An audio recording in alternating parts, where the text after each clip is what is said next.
Y aura-t-il signature des accords entre le Rwanda et le Congo d'ici le 16? Faux. D'abord, il n'y aura pas de signature puisque aujourd'hui nous sommes le 14, demain le 15, le 16 ça va être un lundi. Il n'y aura pas de signature. Pourquoi? On va s'expliquer. Bonjour, bonsoir. Je vous salue de partout, vous êtes en train de nous suivre à cet espace Analysons Congo. Analysons Congo vous salue de partout, vous êtes en train de suivre. Que merci à vous tous qui vous abonnez, à vous tous qui ne cessez de partager ce que nous sommes en train de faire. Je vous demande encore de liker, de partager et de nous laisser votre commentaire. Alors, pour comprendre la dynamique et comprendre les choses, on a certaines personnes sont en train de faire circuler une rumeur que les 16, les délégations, le président Kagame et Félix vont aller signer un accord sur le cessez-le-feu. Mais en réalité, il n'y a pas d'accord qui va être signé les 16. Je vous explique pourquoi. Il est prévu, le gouvernement des États-Unis est en train de penser que peut-être au courant du mois de juillet, ça peut être signé, c'est ce qu'il veut. Pourquoi alors ce n'est pas signé? Puisque il y a d'abord les deux délégations techniques qui sont parties, la délégation de la RDC et la délégation du Rwanda, elle est partie cette semaine, des grandes délégations, des délégations poumons, comme on peut le dire. Alors, ils sont arrivés, ils sont en train de travailler. Par la même occasion, nous apprenons aussi qu'il y a des délégations parallèles, une délégation de Kabila et une délégation de Katumbi, qui sont aussi là-bas dans les cadres de leur lobbying. Et pourquoi ils sont là-bas? Ils sont là-bas, certainement, Kabila et aussi envoie sa délégation pour des contacts diplomatiques, c'est tout à fait normal. Et pour se faire parler, puisqu'il ne peut pas aussi rester là sans pour se faire parler. On a toujours besoin d'avoir des oreilles et les yeux. Et il a besoin de savoir, il a besoin d'écouter, il a aussi besoin de voir. De même que Katumbi, il est venu pour autre chose, mais il ne manquerait pas et certains contacts ne manqueraient pas. Est-ce que ça va être un levier important dans ce qui est en train de se passer? Il ne faut pas les négliger puisque tout est possible car même si Kinshasa arrivait à prendre de discuter et signer des accords avec Kigali, Kigali n'a pas de choses à imposer à ceux qui sont sur terrain. Il n'a pas de choses à imposer sur ceux qui sont sur terrain, car c'est un problème, ça c'est une autre dimension. Voilà pourquoi maintenant Kigali a demandé qu'avant toute signature, il faudrait que le gouvernement congolais soit à mesure, et il faudrait que le gouvernement congolais signe avec les M23. Nous revenons encore à la configuration des choses qui avaient été dites en Angola, à Luanda. Puisque à Luanda, hormis qu'il a été demandé à ce que l'on puisse parler des opérations conjointes pour neutraliser les FDLR, celle qui est retenue aussi dans les deuxièmes accords à Washington, hormis les retraits des troupes rwandaises qui est aussi demandé à Washington, le troisième point, celui de signer un accord que le gouvernement congolais devait signer, des accords avec le M23. Et aussi, on est en train de demander au gouvernement congolais de lever les mesures de état de siège dans les nord et sud Kivu. Non, tous ces généraux gouverneurs doivent sortir, cette administration militaire doit sortir. Alors, la condition posée par le gouvernement rwandais, elle devient aussi une condition importante. Nous avons appris que le 4e round de Doha devra commencer puisque les délégations sont encore entrées après une semaine de repos, après qu'ils aient fait un mois là-bas sans pour autant se trouver des solutions. Ils sont encore dépêchés d'urgence puisque le Rwanda demande à ce qu'il y ait d'abord un accord entre le M23 et le gouvernement congolais. Et pour qu'il y ait un accord entre le M23 et le gouvernement congolais, il faudrait que rapidement qu'ils s'attendent. Est-ce que maintenant Kinshasa va accepter à donner au M23 tout ce qu'il lui demande? Voilà pourquoi je vous ai dit que Bintou Keïta a été envoyé aussi à Goma pour convaincre le M23 d'accepter, afin que ceux qui vont se discuter, ceux qui vont se dire à Doha, qu'ils puissent accorder, afin que Félix trouve rapidement sa signature de Doha et que cette signature qu'il aille la présenter à Washington, dire que nous avons déjà signé. Mais là, il reste encore un troisième problème. Même s'il obtient la signature de Doha, pour que Kagame signe, il y a une troisième signature qui manque, celle de la cohésion nationale. Et celle de la cohésion, puisque n'oubliez pas que tout ce qui est en train de se faire, ça se fait pas pour le Rwanda, ça se fait pour l'intérêt congolais. Et pour l'intérêt congolais, le problème, il a 3 dimensions. Il y a la dimension de ce groupe, de ceux-là qui se révoltent en prenant les armes.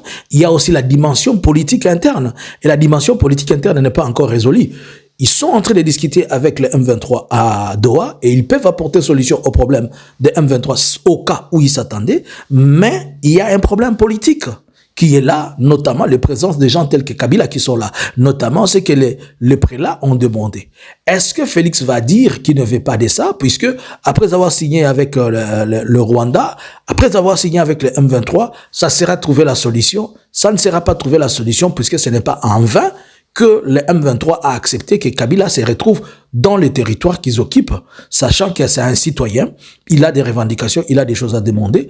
À ce point-là, il faudrait qu'on revienne encore sur l'accord qui concerne les négociations entre, disons, de l'Union africaine.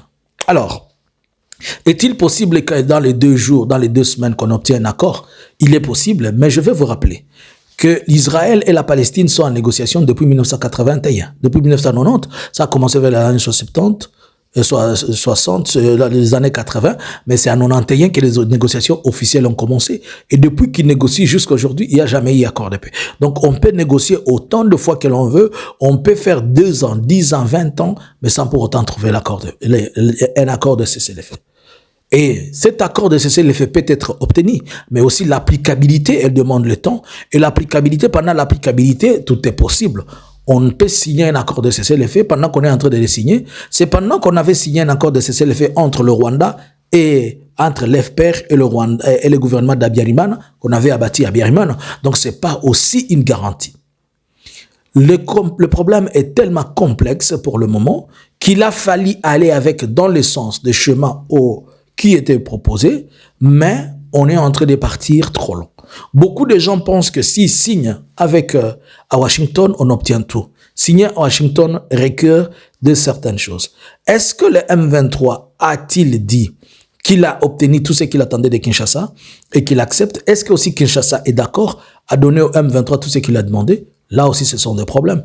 Elles sont des équations. Nous sommes en train de voir et nous sommes en train d'attendre et comprendre qui fait quoi et qui fait comment. C'est pourquoi Félix multiplie de contacts, il multiplie de voies et de moyens.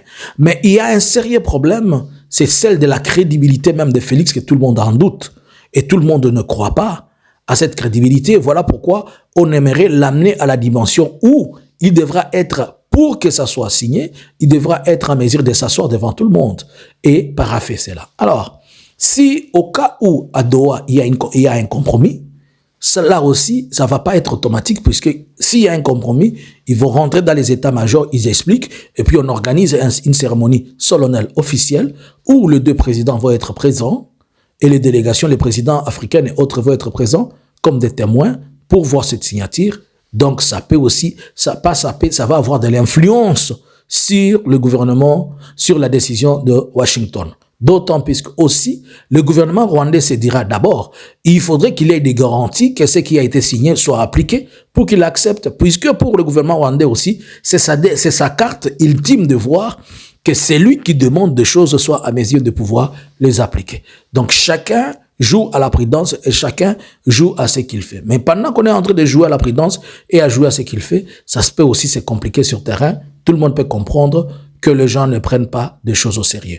Le M23 qui accuse le gouvernement congolais de ne pas prendre ça au sérieux en envoyant des personnes qui n'ont pas compétences et qualités, qui prennent cette discussion comme étant à la légère, et le gouvernement congolais qui dit qu'il n'est pas en train de discuter avec l'Alliance Fleuve Congo, il discute avec le M23. Toutes ces choses sont des situations qui peuvent à tout moment dégénérer et on peut s'attendre au pire. Alors, à ce moment-ci, est-ce qu'on peut espérer quelque chose? Je ne dirais à personne de pouvoir espérer quelque chose parce que tout le tableau que je viens de vous présenter ici, ça ne vous démontre pas qu'une bonne chose peut sortir. Comme la Bible dit, sortira-t-il quelque chose de bon de Bethléem? Pensez-vous que ça va être bon? On ne sait pas. Pensez-vous que Félix va donner une bonne réponse? On ne sait pas. Mais d'après tout ce qui entoure Félix, par exemple, ils veulent la guerre, ils veulent continuer, ils veulent le pouvoir, et ils continuent à s'armer, continuent à acheter des armes, continuent à acheter des drones, et continuent à chercher des mercenaires. Cela prouve à suffisance que non plus, on n'a pas un langage de paix, on a plus un langage de guerre. Est-ce que ça gagne le temps? Ça gagne le temps pour tout le monde, mais chacun est garçon, et chacun devra monter à l'autre comme quoi il est garçon. Wait and see, voyons voir ce que les choses vont nous amener, mais n'espérons pas beaucoup. La seule chose, il faudrait que l'un parte et que l'un sorte. Mais le souci de tous, c'est qu'il y ait moins de dommages collatéraux. Félix veut gagner une guerre qui a fait que les gens perdent le sang par les acclamations et par sa propre bouche. Il pense que sa bouche, c'est la parole de l'évangile.